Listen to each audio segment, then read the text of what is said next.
Hey, everybody. Welcome to the Interjections podcast. This is a podcast where we look back 30 years to celebrate the anniversary of a film that we've deemed a hidden gem. Our hidden gem today actually came out yesterday, 30 years ago. Yeah, June 9th, 1995 was the date that this film we're covering came out. We usually spin a picker wheel to have us decide who's going to discuss the actual plot of the film. So I'm going to share that now. As you can see, we are still bereft of our fourth companion. I got a telegram, and I've been told that Jimmy is currently with a diamond baron looking inside a volcano for something. I don't know why, but it's very eerily similar to what we're talking about today. So I don't understand if he knew we were talking about Congo, but we'll Weird see. coin. I think Like, Elon well, Musk has time on his hands right now. Yeah, maybe he's with Elon. That's not good. We got to get him. All right. So as you can see, we still have Jimmy on there, but we put into parentheses who might cover for him just because of this diamond situation. who's gonna win the Wheel of Doom? Oh, Oh. good, it's me. Ah, It's you. I see I didn't spread us out well enough, but whatever. Oh There's a whole boy, section of Jeff right there. we have a winner. Is it really a winner? Uh, Yeah. okay. Yeah. So it's basically Avatar, but in the Congo. Yeah. Okay. Good enough. That's about the most elaborate synopsis. They go to look for some On the magical diamond thing. It begins with someone, Bruce Campbell of all people, as a Hmm.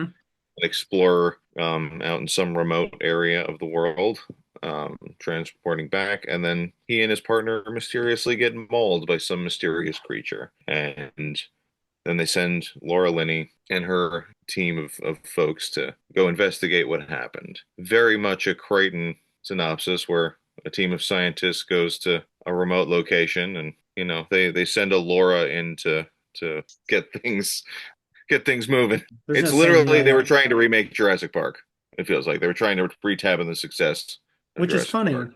because the book came out in 1980, and for a long time, Michael Crichton was trying to make the film himself because he wanted to do sort of a old school Alan Quartermain situation. He actually wanted to cast Sean Connery because they'd worked together while he adapted his own book, The Great Train right. Robbery. So he wanted His to do this right after, and then it didn't work out. So it fell to Frank Marshall, who had been the producer on Jurassic Park.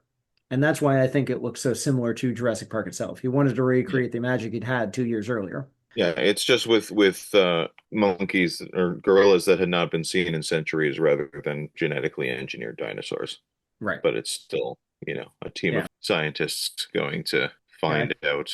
I tried to get to the point at which they're genetically modified because I feel like that's different from the book. I have not looked into the differences online because I wanted to read it. I only got a quarter of the way through though before we started recording because I started reading on Wednesday. But I was worried you were going to finish the book before we finished the movie. I mean, I saw it back in 95, actually. Yeah, I didn't go to theaters, but we rented this in the winter probably. yeah. I think I saw Um, Um, it premiere on HBO. yeah. Oh, Yeah. the other thing is they have their there's a gorilla that travels with them named Amy who is Amy, good Right here. it monkey. was given the ability to, like, there's some mechanical arm thing so she can translate her sign language into speech.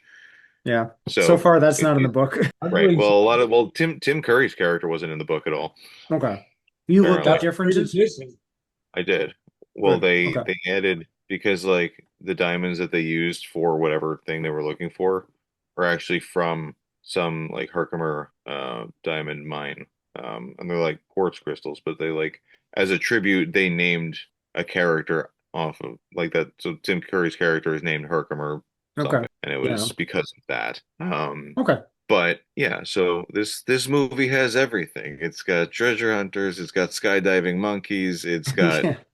you know, It also has couple of good guys in a bad situation. It's Oh, yeah. it's got a great white hunter who just happens to be black. What a line. Who wrote this script, by the way? John Patrick Shanley, who did Moonstruck like a little under a decade earlier. I Yeah. don't know if he's the branching out. right person to do it. Yeah, branching out Funny. is a nicer way to put it. It's like he brought up that Bruce Campbell's at the beginning of this.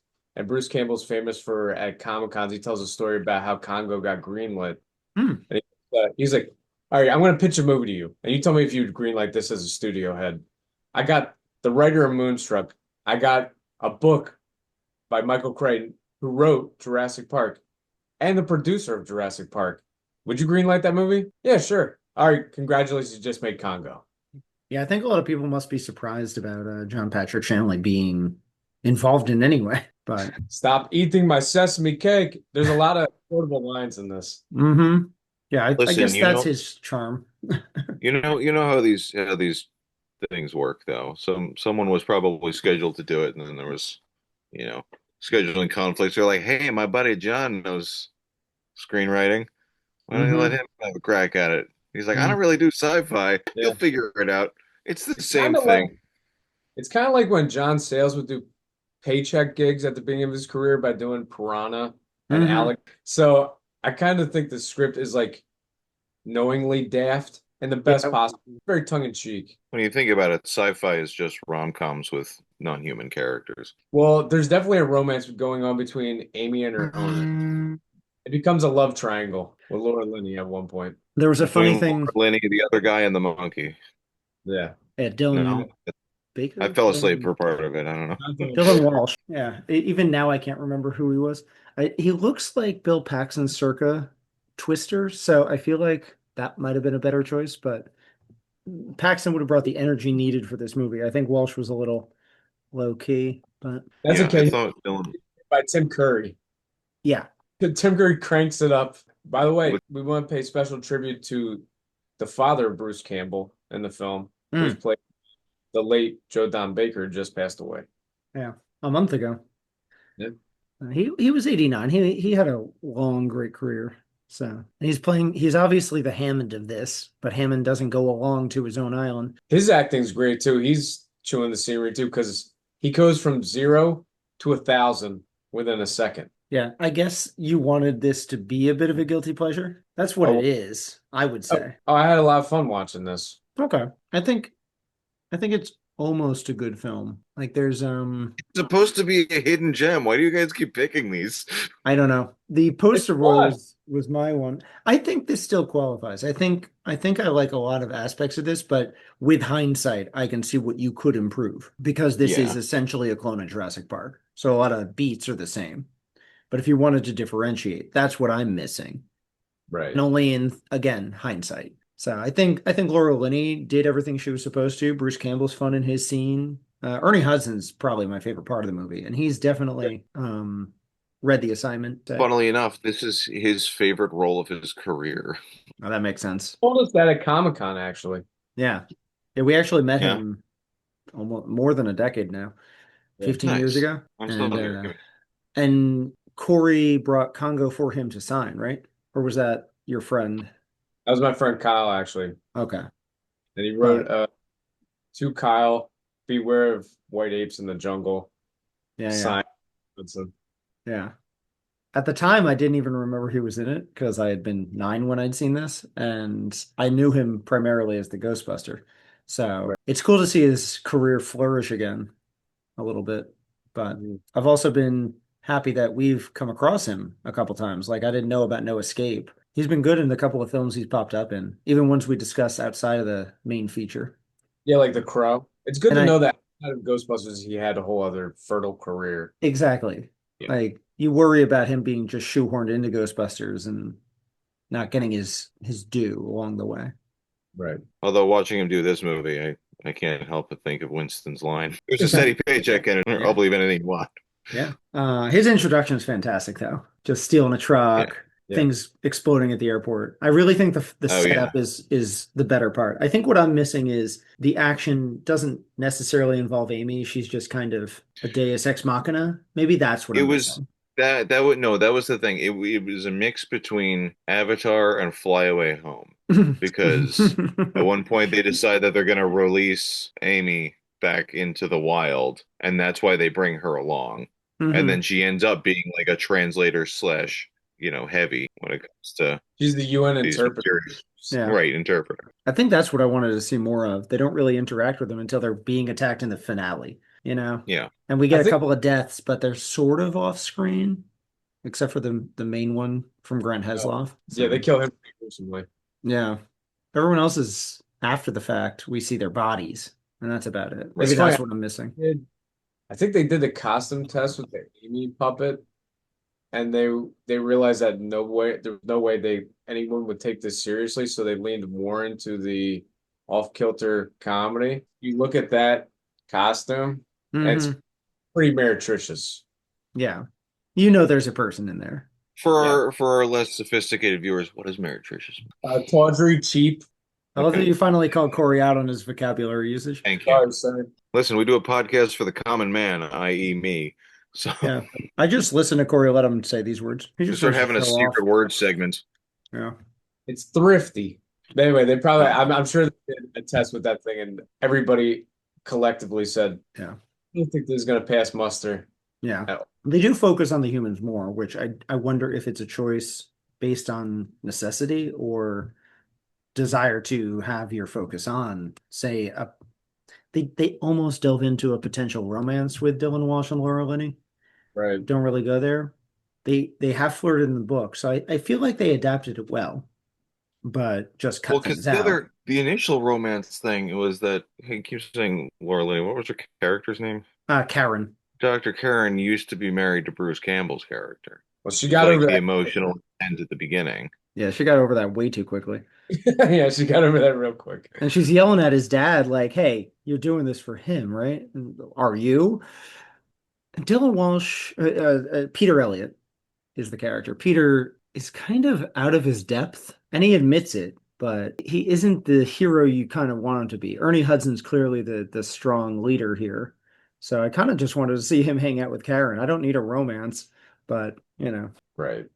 this is sort of what probably was both in the book, what Shanley wanted, what Frank Marshall would do based on it being sort of a clone of Jurassic Park. I don't blame him for doing that. I just think you can't avoid talking about it. Yeah. But I did like the sets themselves. I know they're shaking a lot because they're volcanoes. It's mostly jungle stuff, but they did do a good job of having the face and the lost city of Zinj. They do go to a couple of places before they go out to the jungle. They do really let you feel the disadvantages of trying to get to a spot so deep in the jungle. Like the countries are at war, people are shooting at you. It's you really But feel they that journey. magically had perfect satellite service. Yeah, that's fine. Well, they had diamonds for that. Yeah. And Yes. she's one of the heads of the tech company. Yeah. Why would it fail her? Which is why when she reports back that the entire crew is dead, all that Don could say was, "Where are the diamonds?" Well, And wait. that's when you know he's I like turned heel. I like Because that ending where she shoots a satellite with a laser. That's pretty cool. That was well, they alluded to that in the beginning. There's a little foreshadowing Yeah. when Bruce Campbell says that with a diamond like this, you could shoot a hole in the moon. I was like, "Ooh, are they gonna blow up the moon?" I hope the That would satellite really make this wasn't movie way ending more up with the interesting. moon. Yeah, that would have been real cool. It's for the sequel. Yeah. They have to Go find Amy to again because something's gone wrong back in Berkeley. you know what's Congo 2, Half Moon. Jeff, I don't know if you read the notes. The movie actually did pretty well. Yeah. Okay, It could have warranted a that's sequel. fine. It could have warranted a sequel. Why not? Again, why are we doing this as a hidden gem? It's because it's forgotten to time, I think. People don't talk about Congo anymore, mostly because it probably got Just all those Razzies. just like the Lost City they were looking for. We're finding this. We've The dug in, legacy. boys. Why does it feel more like an Edgar Rice Burroughs book than a Michael Crichton book? I think that's what he was trying to do. Yeah. I think that's why he liked making The Lost World as well. He got to do his Edgar Rice Burroughs, like a Tarzan, and then he got to do his did he also write The Lost World? Apparently, Bruce Campbell was supposed had auditioned for Peter Elliott, He would have been which better. would have been a ridiculously different movie. I want Yeah. that much more I feel now. like camps in the movie, like there's the very solemn, subdued actors, and then there's the on the other end of the spectrum, And we then there's got Boomstick. yeah, you got Tim Curry, Delroy Lindo, Joe Don Baker just playing it to the hilt. Yeah, they should have put Bruce Campbell in there. I want it to the hilt if we're gonna go. You can't go half tilt into the Yeah, Congo. it was very strange though Tim Curry's accent, like him playing Yes, not British, I was just like, right? oh, this is.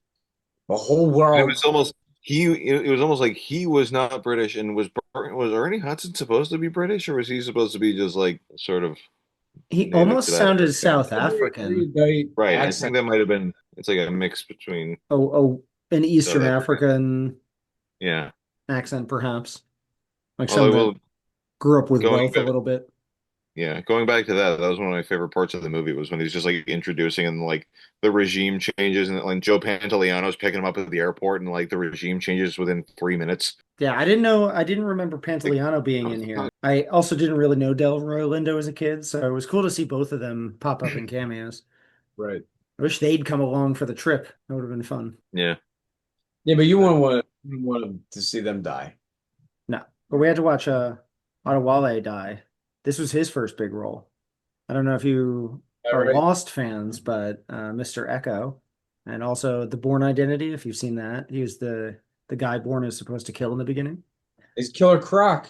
And he's Killer Croc now. Yeah. Maybe He's it's had a just decent career, but he's definitely one of the highlights of this as well as Monroe's second in command. I think he's on the same plane of existence as Tim Curry and that camp, you know. yeah. What other performances do we want to highlight? You know, I sort of brought up Grant Heslov. He's known much more now as a producer of George Clooney's films, Right. but I have a funny story about this film in particular. He's not in a lot, and he's often this size of role in his acting career, and that's sort of why he got behind the camera. You got Uh, similar to True Lies. right. And he's kind of wormy. He's not your marquee star kind of person. Right. And so typically when I'd watch movies as a kid, I would like a supporting actor like Grant Heslav's character. And I did not expect him to die. I ignorantly didn't think this would be a clone of Jurassic Park. So I was very sad when that happened. But this started a string of movies right in a row that my parents would rent, and my favorite character would die. And it lasted a while because even this is spoilers for Big That's Lebowski. If you haven't seen Big Lebowski somehow, um, I'm looking right at Jeff. I walked in. Lebowski. Yeah, okay. I didn't remember if you'd seen it. The movie began. My parents were like, "There's going to be nudity in this, so you should go upstairs." And I'm like, I've seen worse stuff with you, but whatever. I'll go like read a book or something. And Go watch from upstairs. I pointed at Steve Buscemi, and I'm like, he's going to die, and walked upstairs because I had kept having people die in the movies that my parents would rent. So And that's why you have trust issues. it's all because of Grant Uh, Heslov in Congo. So You knew it. he This is a started my curse. villain origin story. So I want to meet him someday and tell him that. Like, you started a string of character You deaths in ruined movies. you ruined my life. Not that bad. You killed Donnie is really what it comes down to. But Donnie kind of broke the curse, I will say, because it got better after that. Good. I also learned to tell who was probably going to die in a movie like this. But I don't know. What else would you guys want out of this movie? The more I've talked about it, the more I like certain aspects of it. I don't think this is a bad film. I think it's kind of This in the is middle. it's definitely it's not quite blockbuster material, but it's not like It's supposed to be. well, so right.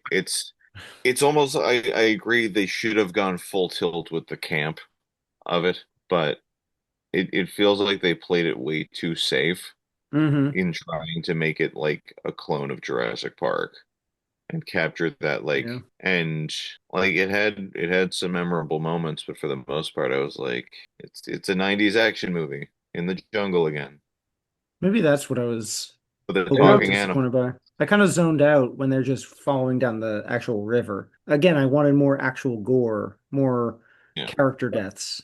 what about the Yeah. hippo attack? Mm, Yeah. kind of kind of too Also, dark to I tell will what's say going It's on. almost indecipherable, that hippo attack. Yeah, that's what I think I'm talking about. the cinematography and the effects were really cool too. The lava effects at the end were all like done in miniature. Oh, So it wasn't CGI. Like they actually, they had built a model and actually had some sort of molten something or other. And Is like this just, it's hard to screw up jungle cinematography, especially when they're flying yeah. away in a hot air balloon at the end. It was like, what? Oh, okay. So they're hopefully coming off drift to into a Oz. good What is this? country. Yeah. Right. I was like, oh, this Like is sacrificing okay. themselves, jumping into the lava. I think it's a composite shot. Oh no, it's blowing us right into the caldera. Uh-oh. Yeah. Oh yeah, no, it was a composite shot. They were gonna have like miniature white monkeys that were, I was gonna say it looked good though. Yeah, yeah. Like I said, the effects were good, and the cinematography was good, and effects were good. the music was okay. The acting was good. It was just the script was Yeah, sorry, mid, as the John. kids say. It was what, as the kids say? Mid. Mid. Yeah. I think if this had come out in the 80s, maybe it would have hit better. It feels like it could have been a late 80s That's hit. that's what it felt like a little bit. Like Yeah, it felt like 10 years too late. right. This comes out before Jurassic Park. It seems more like Jurassic Park's improving on Congo rather than Congo Right. not meeting the standard we just set. Yeah. That's I think the gist of this. Again, I still think there are good aspects of it. So talking about this helped improve my grade for sure. I got a feeling I liked it more than both of you. Yeah, but this is one of your favorite blockbusters, isn't it? Not one of Like, my favorites, but I think it, in terms of guilty pleasures, I think it's up there. sure. But this is why you wanted to watch this. And I also know we would have wanted Jimmy to give his opinion on Tim Curry because he always talked about how scared he was as a kid of Tim Curry, and he kept popping up in things like Congo. So, Yes. yeah. I think the accent's what did it for Jimmy. That's my guess. But Okay, that's fair. yeah. Anyone would be scared of that as at 7. We want to do grades. Sure. Yeah, what would you give this?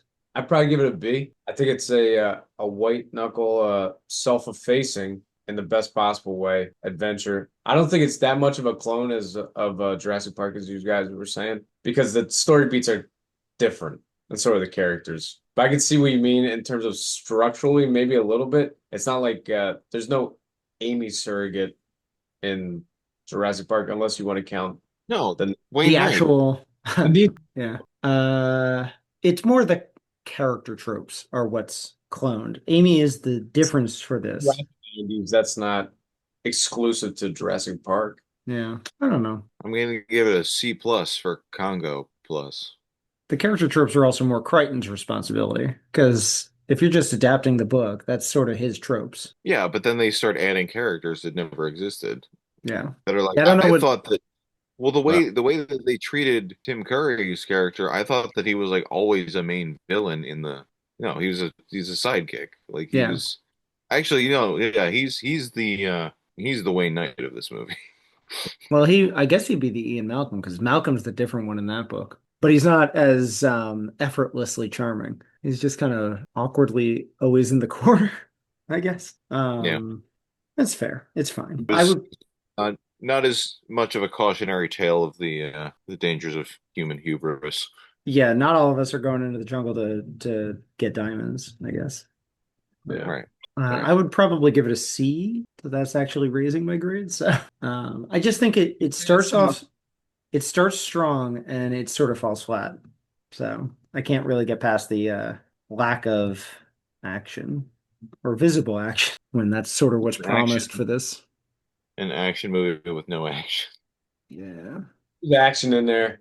At the end, a little bit. She shoots some monkeys, but even Save it all for even the Tim end. Curry, Tim Yeah. Curry has this comeuppance death, and they cut away right as they smash his face in. Where's the blood? Well, they 13. wanted to get the PG-13. And well, Yeah, is this PG-13 or was this? I Yeah, think so. Oh, Yeah, it's PG-13, but although to be even fair, PG-13 was a lot more forgiving in the 90s I mean, even then, they rip Grant Heslow's heart out of his chest and throw it at Dylan Walsh. So, yeah. So I mean, come on. for yeah, funsies.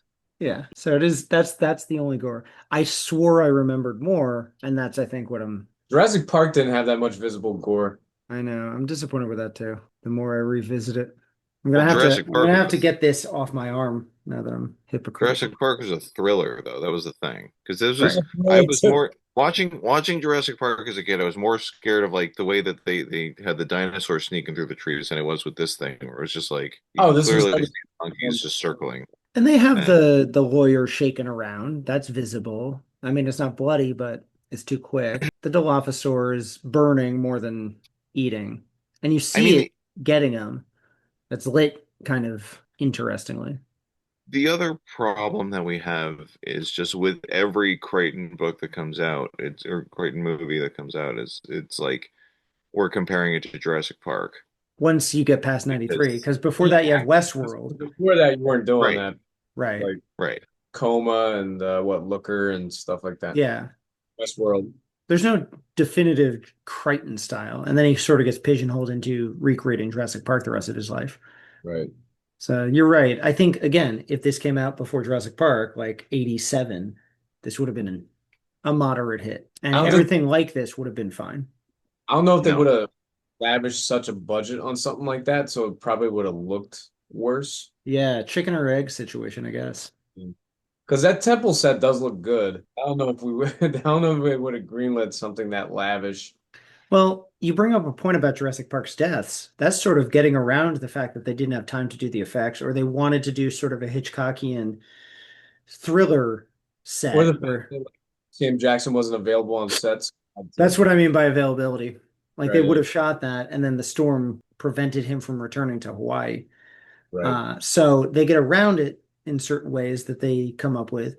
Imagine if you're making this in 87 with a lesser budget, they might have figured out ways to manipulate the angles for what they could do. And I think maybe having a budget was a detriment because of wanting to improve upon a Jurassic Park, you know?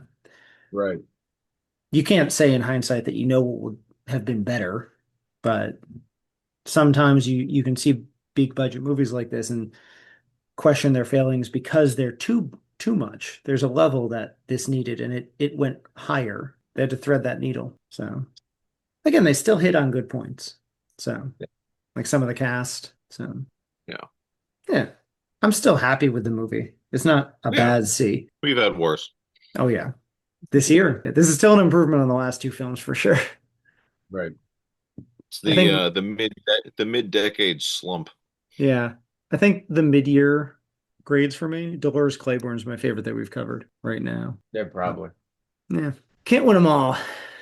That's okay. There were other movies that came out this month that have may have been sanctioned by your buffoonery. There's actually 8 films we're gonna cover. All I don't right. remember talking about that. I must have been tired. Yeah, you were tired. Uh, the one we'll just gloss over real quick before I get to what I just referenced. So the Mighty Morphin Power Rangers movie came out this Right. month. So I just want to That's right. briefly cover that. Were you guys fans of Power Rangers as Oh kids? Oh yeah, yeah. Yeah, this came I out two think I years saw earlier. that. I think I saw that movie in the theaters. Oh yeah, same here. I had a birthday party for Power Rangers. I had a couple of friends come over, like Alex Tierney, Greg Public. I think Gregor Basky was there. Jason Nice. Cosmo, maybe. I don't know if these are all names Jeff knows. So I'm calling out Yeah, my I elementary know. school friends. All of them were I there. had no idea what you're talking about. Yeah, yeah. None of them were going to watch this podcast All anyway. names we're gonna have to bleep out in the edit. Yeah, yeah, yeah. So So Yeah, I'm not. It's funny. Remember when Apocalypse came out and everybody kept comparing him to Ivan Ooze? This guy became a meme later in life. Who knew? yeah, The yeah. Ivan Ooze was a great film. popularity with the internet. I think this is the bad type of cheesy as opposed to Congo. I don't think this holds up. I haven't seen it since well, then because it was either. also made for 5-year-olds. Yeah, Okay. Congo's made for adults. I don't know if this is any for adults, Well, who's it made for then? teenagers maybe. Okay. The new one was made for adults, and it failed horrible. Like, didn't they put another Power Rangers movie out like 3 years ago, 4 years ago? More than Almost 10 now. yeah. Wow. I think it was 16 or 17. Oh wow. Edgelord. Okay. Yeah. But yeah, they did the Dark Knight thing where they have a war going on with Rita Repulsa and Zordon and show them as actual aliens and it's all about death. It's like, okay, we don't need to be this serious when we're Power Rangers. The camp Did you, factor is what makes Power Rangers good. did you just mention The Dark Knight? I did mention the Dark Knight. Why? Oddly enough, you know what came out this month? I guess this is seventh. Batman Forever. This is what I wanted to get. This was what I had on my wall. I just found it in my Wow. closet back at my parents' house. This is what I had Wow. over my bed in the summer of 95. So Two-Face became my favorite So Batman character because of this movie. I know a lot of people rightfully hate Batman and Robin, but I think Batman Forever's only marginally better in hindsight. I'll say that. Yeah. I It's rewatched it for in honor of Val Kilmer the day he died. it's awful. It's not the best. I just have nostalgia goggles. And Tommy Lee Jones, for as much as didn't want to sanction Jim Carrey's buffoonery, which is what he told him while they were filming, he's basically playing Jack Nicholson as the Joker more so Yeah, than two. yeah. Very hammy. Which as a kid I thought was thrilling because I had not seen the first Batman. So Well, the weird thing is, I like him better than I like Jim Carrey in the movie. yeah, especially because they're not sure if they want him to be suave and trying to beat Bruce Wayne or be manic Jim Carrey coming off of his triplicate from or triptych from 94. Yeah. Well, it's funny, you were just speaking about tropes, and this Edward Nygma trope becomes one once they start doing more comic book movies in the 2000s. Sure, the Guy Pearce character in Iron Man 3 is a Uh, nerd who becomes a villain. Fox, Yep. Yeah, yeah. even Kristen Wiig. Sure. In Wonder Woman 2, right? But yeah, the this is like high camp and in a bad way. Like they're trying to do a weird tightrope act between the Lorenzo Semple Batman 66 series and the Tim Burton ones, and I don't think they find a proper balance. It's very scaling, not good. Yeah, despite my goggles, I will agree it's it goes past what we wanted for Congo and it gets cloying, like you said. It's Right. there's a level between both of these that I think both would work fabulously. Still love it. Another adaptation that went horribly awry, Judge Dredd. Oof, yeah. Yeah. A lot of Um, camp this summer. yeah. So It's summer camp, baby. they took a dark, brooding graphic novel and made it into a Stallone vehicle, basically.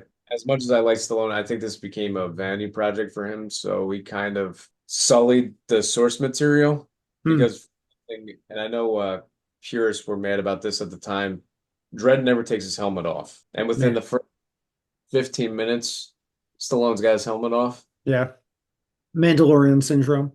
Except Right. Pedro Pascal didn't want to be seen. And now he hardly films in the suit. This is what we wanted for He's also Judge Dredd. saddled Rob Schneider as a sidekick, which who was clamoring for that?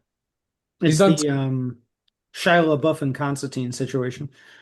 I like Shia LaBeouf way better. He's actually a good actor. That's true. Yeah, this and then thankfully they did the graphic novel justice years later Carl with Urban's Dredd, yeah.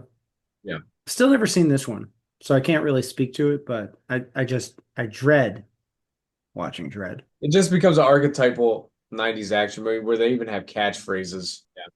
Yeah, Woof. yeah. What was the And big one? There was one in the trailer that I liked.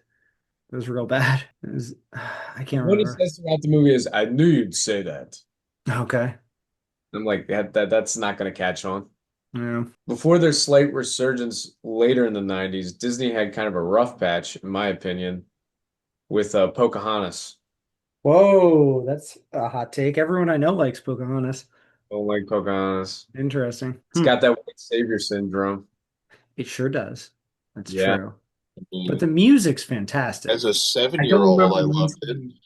And it's sweepingly artistic. Like the The music animation was for great. Colors of the Wind. the animation, yes. Burger King toys were great. I still have the cup of Powhatan. Don't like the animal sidekick in this Oh, one. Miko's adorable. And Flit never hurt a fly. It was weird taking this very serious tale and putting an animal sidekick. I don't think The it should have Disney treatment. the pug is a little obnoxious. Yeah. I mean it's a little disrespectful to history, but Yeah. and the actual Native That Americans that reminds me involved. of like a because no, you say just seeing this turned into a kids movie. I saw an interesting post the other day about someone was commenting on how funny the Anastasia animated movie is Oh because yeah, it's I just saw like, that. oh yeah, no, she's on the run because uh, what's his face? Rasputin. Rasputin put a curse on her family, Yep, that's all. That's not it. No one not died. because of what actually happened. Yeah, we have to go to Paris because the Empress doesn't want to go back to Russia. Right, Why is that? Is exactly. there any reason? Yeah, we're just Idle gonna gossip is getting them through this revolution. Yeah, what are they About what? revolting for? Pocahontas wanted to go back to England, right? She couldn't wait to see who else it lived on the other side of the ocean. That's the reason. Yeah. Although I can see it watching it, 30 years later, being like, yeah, this was probably not the best idea. Yeah. I mean, I But as will. a 7-year-old, I enjoyed it. Yeah. Yeah. It's Now we almost get. like the Walt Disney Company started with questionable morals. I think I Anyway, know. I think I know what he's referring to. So number four is Smoke, which is a Oh, multi uh, dramedy by Wayne Wang. It's got Harvey Keitel plays the owner of this tobacco shop, and you get to see all the satellite customers that come in and out there and follow his storyline. One of which is William Hurt plays a writer who takes in a young Harold Perrineau. yep. Okay. It's good. I think the writing gets a little overripe at times. There's a lot of monologues in it. So if you're a fan of like dialogue, I think you'll like that. And Hmm. also I do think the Harvey Keitel storyline gets a little too much in the soap opera territory, Mm. but actors sell it well enough. Have you Interesting you brought that up because I feel like I read somewhere that Harvey Keitel is the reason it gets bankrolled and they get William Hurt. But I think yeah, he is a producer. yeah, And they because did he make a believed in Wayne Wang. yeah, they made a sequel I think a year later called Blue in the Face. Hmm. I think Which I later this year, actually. I don't know if it comes out in 96 or they filmed it back to back though. oh, okay. I heard it's not as good. Yeah, I haven't seen neither, But but yeah, it's good. Somebody's coronation was this year actually. Uh Parker Posey oh came into the mainstream with Party Girl. yeah, Party Girl. I actually just listened to an interview with her the other day. She was on Smartless, Yeah, probably because it's the 30th anniversary of this. maybe. Maybe. Also, she's had a recent resurgence with she's had her White Lotus run. That's true. Yeah. Um But anyway, she's great in the movie. I mean the movie's all about her. Yeah. So in terms of like indie movies from that time period, I think it has better production value than like Swingers or even Clerks, being on a shoestring budget. But she is so effervescent in that role. It's terrific. Nice. Yeah, I've wanted to see it. It played on one of those rooftop cinema things a year or Yeah. two ago, and I tried to go with Rebecca, and we just haven't gotten around to watching it on TV either. So maybe now's the time. I think I watched on Tubi, so it's not far from there. Number two movie. I just saw this actually. I've been wanting to see this. Todd Haynes Safe. Oh, you told me to watch it. Yeah, I did not have time. So Julianne Moore, I don't remember at the time if she got nominated, but she should have.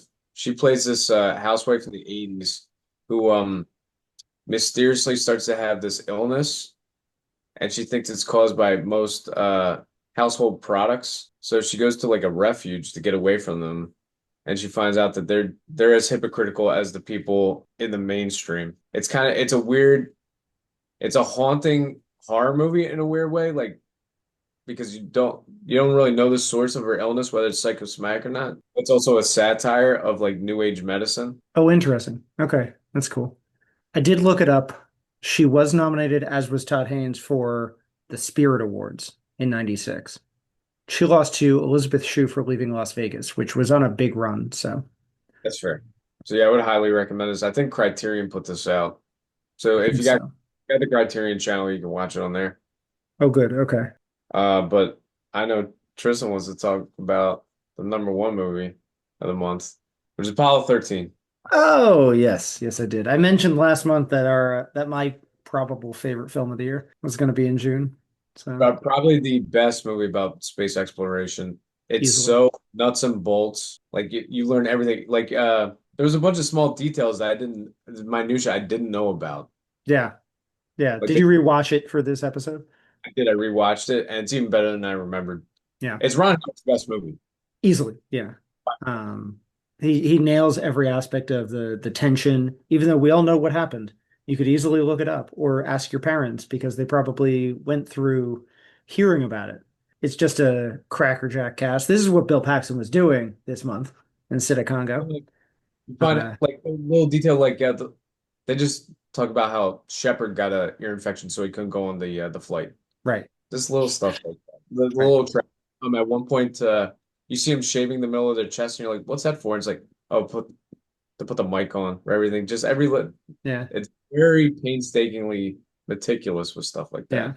And this is a budget film that truly nailed every dollar. Yeah. And you can see where they got everything, you know.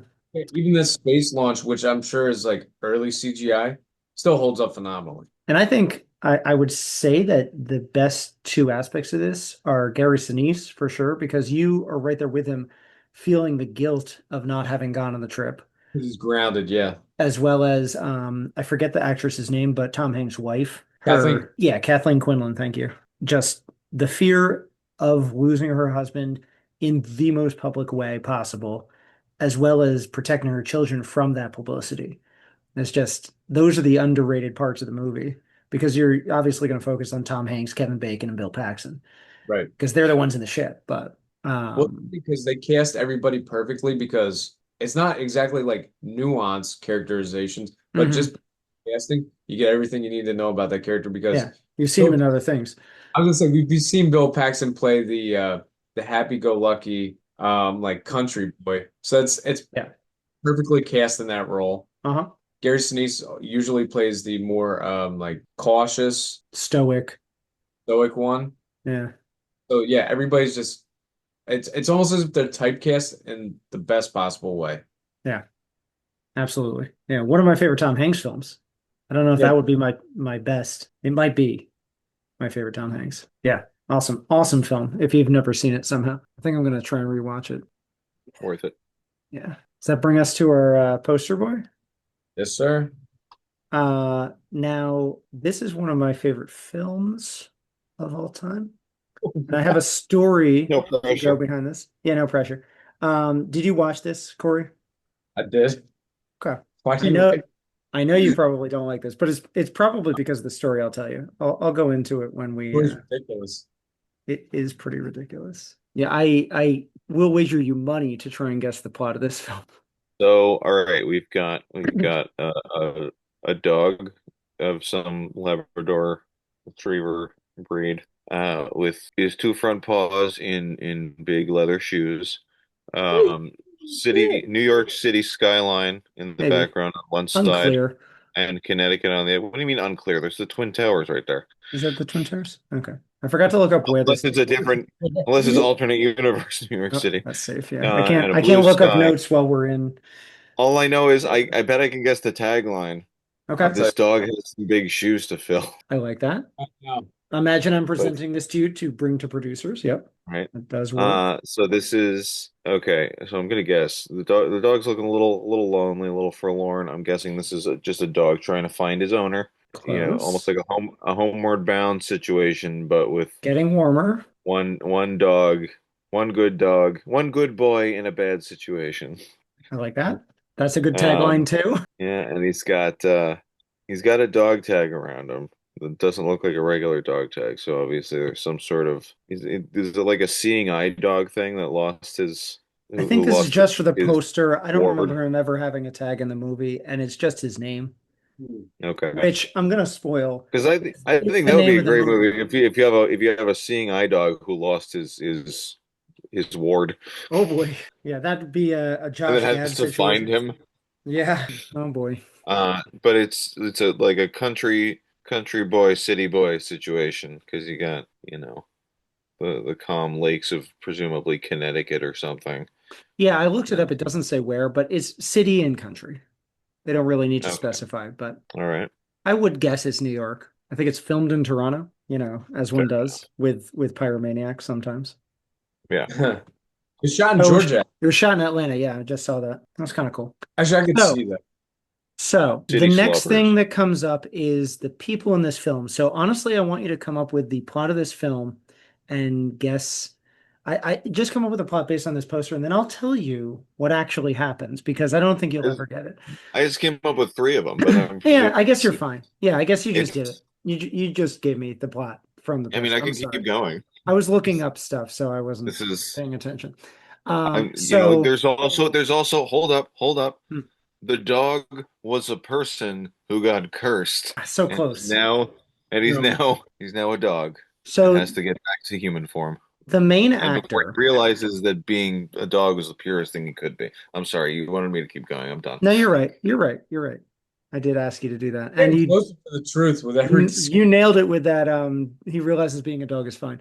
So, do you believe in reincarnation, Jeff? I've dabbled. Yeah. So the main character in this is killed in a car accident and wakes up as a dog and then starts wandering around the city he wakes up in. He's a puppy for a little while and then he comes across another dog and they can all talk as dogs do. So Samuel Jackson You playing this dog that he meets. I don't want to say the actors yet because that's the next thing I'll have you guess. So this main okay? character also voices his own puppy, reincarnated puppy. And as he's going along, he starts to have flashbacks to his death as a human. He also has flashbacks to the life he had before, and he gets very worried about his son being left alone with the mom and his business partner, who he realizes drove him off the road the night of his death. Don't know how he noticed, but that's fine. He travels homeward bound style, so you're right about that, back to his country home, the suburbs, and tries to communicate with his wife that he is her dead husband, and only does so by going to the grave because he realizes that his son would go to his grave because his son goes missing, and he helps the mom find their son and frame his ex-business partner for his own murder while also digging at the grave and pointing at the word forever, which lets her know that it is her dead husband. And then, now happy with the situation, wanders off, satisfied that they'll be okay. Now that they know he's a reincarnated puppy, why? Why is this movie? Why'd you like Total it? run, total runtime 139 minutes. So again, yes. So again, I was a child, so I was a sucker for dog movies like this. Like Homeward Bound is my favorite movie from the year before. Yeah. Um, the story, I'll briefly go through this. Dad and I were looking for something to rent this evening that we ended up watching the movie. And we sort of read the synopsis and we're like, this is funny enough for Homeward Bound, like a Homeward Bound thing. Oh God. Again, I'm spoiling the title because I don't think you come up with it, and it's just the name of the dog. But we bring it home, and Dad and I used to tease Mom once in a while, like to do playful banter and stuff. So as we're putting the movie on, she's like, "What's the plot? Like, what are we watching?" And Dad's like, "It's about a fish." Because the movie's called Fluke, which is a Huh, type of fish. And right. as the movie starts, I forget the company that produced this, but whatever, Milan. yeah, maybe Milan has like ripples of water going across the screen. And Mom's like, "Is this really about a fish?" And we just lose it because we're like, "Oh, we were kidding," because it's called Fluke. And It's a fluke. so every time something like this would come up with water or something, she's like, "Is this the fluke you finally promised me?" Like, she really wanted it. There's also a book from 2003 that's about a whale called Fluke. So we did finally get something like this. It's wild. Wow. The inside joke that we came up with accidentally. So this is why it was one of our favorite films, Manifested. because we put ourselves in the right mood for like weirdness, you know? Yeah. And we're like, he could be reincarnated as a fish someday. It kind of could have come true, you Yeah. know? So, Depends on how well he did at framing his ex-business partner. right, exactly.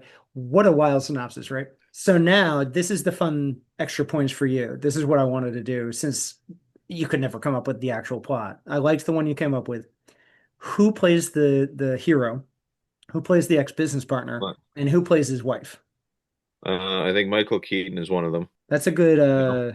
right Well, he's age. he's Yeah. he's he's one of those like, although he did his other reincarnation movie a couple of Hmm. years later Yeah, that's true. as Val Kilmer. No, I'm just going through Batman's. He's in a Uh, bad. Matthew He is. McConaughey as it Yeah, the right first name. Matthew Perry, Nope. That would be interesting. Matthew Matthew. I don't know Too many Matthews. too Um, many Did you Matthews. chasing any more cars? yeah, Matthew Perry. So Matthew Modine. Matthew I was Modine. too tired to do it separately. So they'll all come up at the end. But do you have an idea who could be the ex-business partner? Because that's the fun one. Uh, uh, is it Bruce Campbell again? No, that would have been fun Damn. too. I could see a Michael Keaton, Bruce Campbell. Um, And Steve Buscemi, Christopher Walken. the wife is someone we covered in a couple of films, including our very first Tremors, Wow, wow. right? She's in that, right? No, I don't she's in something early on. can't remember that far back, man. That's 5 years ago. I didn't even remember what we did last month. That's true. Yeah. You forgot Paris? Wow. I I did. got to use it again. Hey, there we go. Yeah. The only good thing about that movie. Just getting to use the title as a joke. I don't know. I'm just trying to go through. Is Tim Allen in it? Tim Allen would be a good like ex-business partner that That would have been an interesting dark role for still. him. And then the Shaggy Dog is just the sequel, the revenge sequel. Yeah, right. Actually, yeah, Robert Um, Downey Jr. and Tim Allen would be a good choice for these two roles. Bruce Willis. Also good. Yeah, I don't think you're No, gonna get it. I'm I'm just gonna just show yeah, you. no. Yeah. Matthew Modine, Nancy Travis, Eric Stoltz. Yep. Eric Stoltz murdered Matthew Modine and then horns in on his Ursula K. wife. McFly. Yeah. Do you want to come up with a tagline for this now that you know the plot? Because this is a generic tagline that's going to come up. But what would you do for Fluke? The biggest adventure of his life is going home. Ooh. Actually, I like that. Jumping off that, the biggest adventure of his life comes The biggest after it. adventure of his death. What? Oh, the biggest adventure of his life comes after it. Yep. So, Needed Yep. to die in yes. order to really live. Yeah. All right. The life of a dog. Or no, a dog's life. It's a dog's life. Uh-huh. Follow him home. When A Dog's Life came out, Uh, I was like, is this Fluke? Isn't there another movie called My Life There's is also a unleash unleash your imagination and come along on a magical journey. Fluke. Why? Ugh, And that's why the tag was there, just to have his name on him again. Clearly yeah, also photoshopped in and then photoshopped out today. yeah. So, Good okay. job getting rid of that Photoshop. Yeah. Yeah. Yeah. So, how Well, do I'm you feel glad we about had that Fluke? experience together. Yeah. Thank you for letting me regale you with a kind of boring story, but one that's No, no, Yeah, very personal to me. that's what no. podcasts are all about, man. Yeah, yeah, yeah. So how did you enjoy Fluke, Corey? It was awful. Yeah. Tonal shifts that this thing makes. Wildly scattershot. How Yeah, does no. I don't remember, how does Rumbo die in this? Rumbo is Samuel Jackson, by the way. Uh, Spoilers. yeah, Yeah, right. whatever. He becomes a squirrel. Yeah, Remember? at the end, after he leaves his family again, he's sitting at the park. He's like, "I've lost everybody," even though he could have stayed with the family. And then a red squirrel comes up, and he's like, "Is that you, Fluke?" Okay. Yeah. Anyway, we were talking before the podcast started about who we might talk about for picks of the month, and there's a plethora. There's a multitude of choices of who we could go with. We Tim Curry because he's clearly the camp star of this. There's Ernie Hudson. We didn't do him for No Escape. We had Ray Liotta. And Laura Linney's the star, so we could go with her. This is her breakout role, sort of. And we could go with Michael Crichton adaptations. So I'd be fine with any of that. But what do In you the guys think? wheel. Oh yeah, I gotta make a wheel again. Let's just go We'd have back. to make the wheel. No, I can do it real quick. Hang on. Also, I love how I didn't realize it before, but I love how Cory is just relaxing on Amy's lap on the plane. He is. I'm drinking a martini too. Flying. Corey Good Carilla. Ugly human. Okay, let's share again. Let's share. Okay.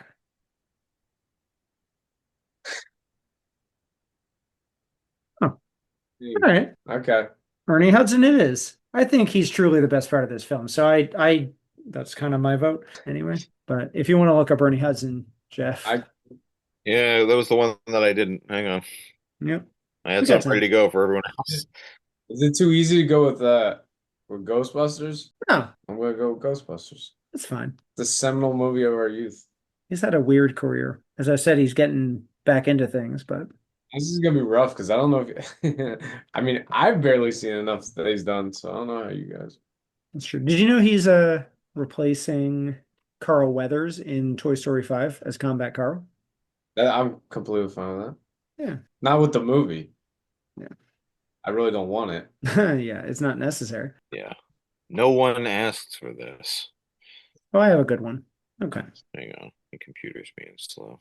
Yeah. You want me to go with mine while you're looking still? Yeah. He plays the boss of Sandra Bullock in Miss Congeniality. I thought that was a pretty good Right. performance.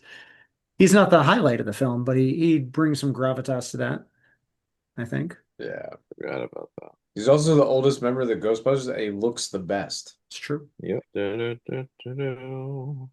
Oh boy. It's all up to me, huh? And it's a cop out to go with one of the other Ghostbusters. I mean, that's fine. No, I'm trying to, because he's another one of those guys that's just like, oh, wait, forgot he was in this. He was in Heroes. He was in Nobel's Son. With Alan Rickman. Yeah. Yeah, you know what? That's what I'm going to go with. Nobel's Son. Well, I Nice. guess. That's a true pick of the month. Yeah, right. Just for funsies, do you want to do any of the other three? Or I mean, Where my did Craig? favorite Crichton movie is Timeline. yeah, he just wanted to say, Timeline. yeah, One of the worst. yeah, it's okay. I'm a sucker for time travel movies. What can I say? Yeah, you're okay. Oh wait, I got one then. For Michael Crichton? Sure. Okay. 13th Warrior. Ooh, 13th Warrior. I'm hoping we might cover that. I forget what it's up against in 99. But Eaters of the Dead is a good book. Trying to think what else. Oh, we covered Rising Sun too. This is our second Yeah. Crichton. I forgot about that. That's what you're bringing up. I totally forgot we did that. Train robbery. I thought you were gonna bring up Rising Sun. No, he kind of disavowed himself from that one too. Yeah. Yeah, he didn't love people adapting his stuff. Like when we get to Sphere, it might be a little rough. Funny story about Congo too. Dad told us the other day when that this is the book that he read and then picked up like 10 years later and was like, after reading 2/3 of it, ah shit, I've read this already because he forgot. So it's kind of dry. It's not the best book. So adapting it may not have been anyone's fault.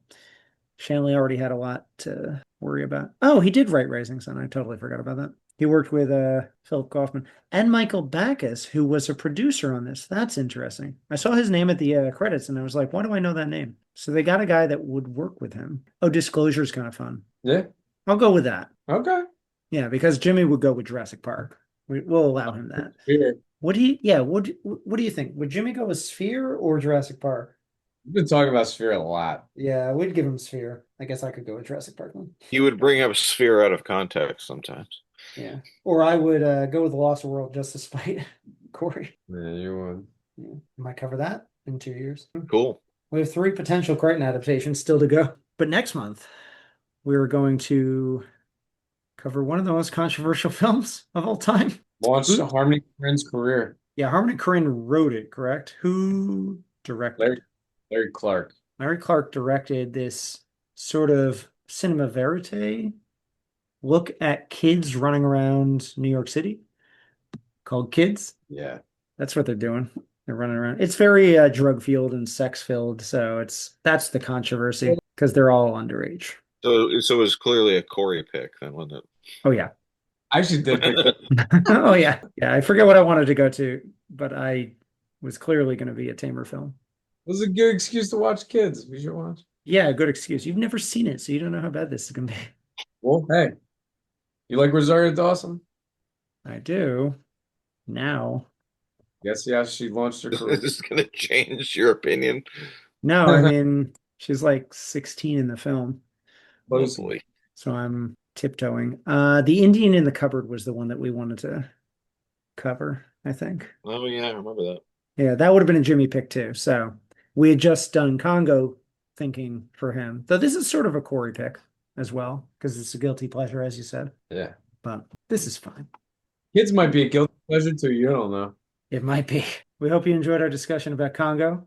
This is a warning not to go into the Congo looking for diamonds. So Unless you're looking for Jimmy. that's Don't true. do We need to get another Telegraph to show case that he's okay.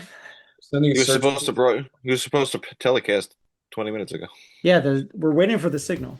And it's just not come through. Oh well. All right. He's running the joint. Always running, man. We're all sitting anyway.